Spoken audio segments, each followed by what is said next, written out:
आप सभी को दशहरे की बहुत बहुत शुभकामनाएं। दशहरे का त्योहार क्यों मनाया जाता है, इसके पीछे क्या पौराणिक कथा है। हिंदू धर्म के पवित्र ग्रंथ रामायण में उल्लेख मिलता है कि इस दिन भगवान राम ने लंकापति रावण का वध किया था।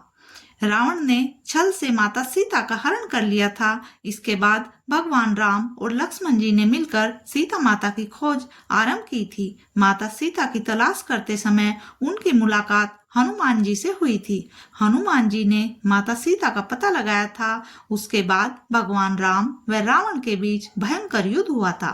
रावण पर विजय पाने के लिए भगवान राम ने 9 दिनों तक माता दुर्गा की उपासना की थी और 10वें दिन रावण का वध किया था। उसके बाद ही नवरात्रि की 10वीं तिथि को दशहरे का पर्व बहुत ही धूमधाम के साथ मनाया जाता है।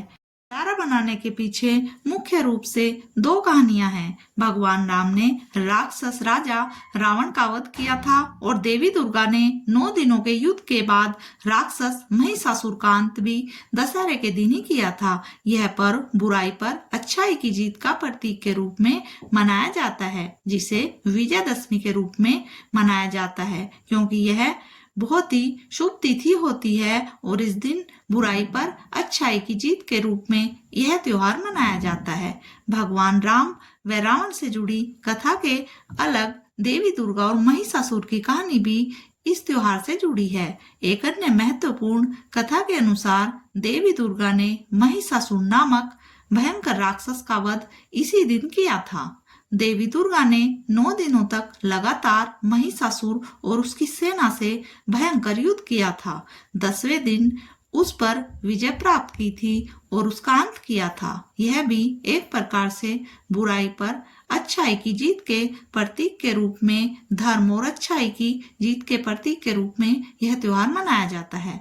दशहरा अन्य कई कारणों से भी मनाया जाता है। इस दिन शस्त्रों की पूजा की जाती है व नए कार्य प्रारंभ किए जाते हैं।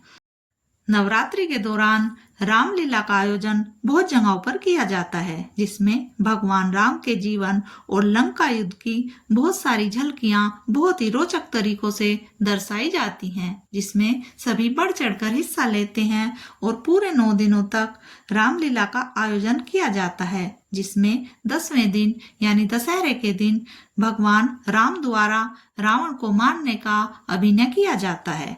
मेघनाद, कुंभकर्ण और रावण के बहुत ही विशालकाय पुतले बनाकर अलग अलग जगहों पर उन्हें जलाया जाता है। इसमें बुराई पर अच्छाई के जीत के रूप में यह आयोजन होते हैं। पूरे देश में दशहरा बहुत ही धूमधाम से मनाया जाता है, जिसमें मेघनाद और कुंभकर्ण के पुतले कुछ छोटे होते हैं, लेकिन रावण का पुतला सबसे बड़ा होता है।